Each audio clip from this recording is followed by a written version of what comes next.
Most people think they're dating a person, but they're not. They're dating someone's childhood, someone's trauma, someone's fear of abandonment, someone's ego, someone's insecurity, someone's unhealed wounds. And the scary part, you are too. This is not about love. This is about emotional intelligence, and why most relationships fail long before they even begin. We call it vibes. We say, I just feel something about them. The chemistry is crazy, it's natural, but what if it's not chemistry? What if it's familiarity?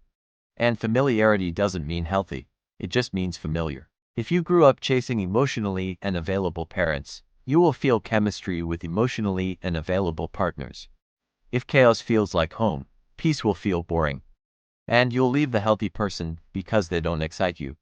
Nobody tells you that sometimes butterflies are just anxiety wearing perfume. That's not romance. That's your nervous system repeating a pattern. Let's talk about arguments. You never text first. You don't post me. You're always busy. You didn't call. You think you're fighting about attention. You're not. You're fighting about reassurance. You're fighting about, do I matter? Am I safe here? Will you leave? But instead of saying that, we attack. Because most adults were never taught how to communicate fear without ego. So instead of saying, I feel insecure, we say, you don't care.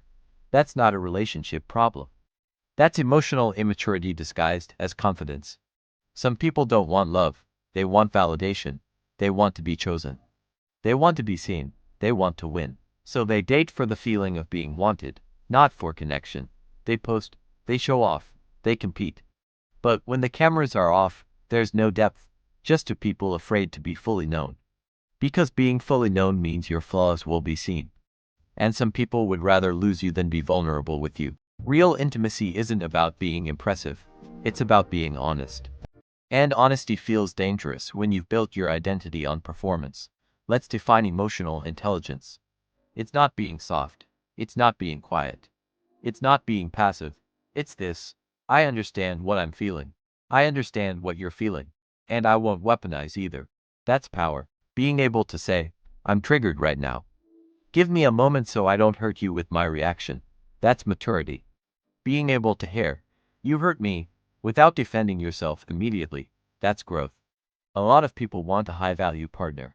But are you emotionally safe? Because stability is more attractive than mystery. Peace is more attractive than chaos. But peace requires work. And most people want love without inner work. Here's a truth nobody likes. Good people don't leave because they stopped loving you. They leave because loving you started hurting them. You can't constantly invalidate someone and expect them to stay. You can't joke about their insecurities and call it just playing. You can't avoid emotional conversations forever. At some point, self-respect becomes louder than attachment. And emotionally intelligent people will choose peace over potential. They don't leave loudly, they detach quietly. And once they're gone, they don't come back confused, they come back evolved. But not for you. Dating isn't just about finding the right person. It's about revealing who you are under pressure. How do you handle rejection? How do you handle jealousy? How do you handle silence? How do you handle not being chosen? Relationships expose your emotional habits. They reveal your attachment style, your communication style, your self-worth level. That's why some breakups feel like identity crises. Because you weren't just losing a person. You were losing a version of yourself, and maybe that version needed to go. So here's the real question. Are you looking for love? Or are you looking for someone to distract you from yourself? Because the healthiest relationship is to healed people choosing each other. Not to wounded people trying to complete each other. You don't need someone to fix you. You need someone who can meet you without both of you bleeding on each other. Before you ask, is this the right person for me? Ask yourself, am I the safe place someone deserves? That's where real connection begins. If this made you uncomfortable, good. Growth always does.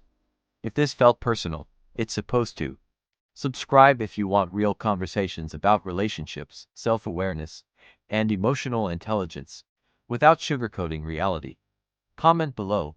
What's one emotional pattern you're working on right now?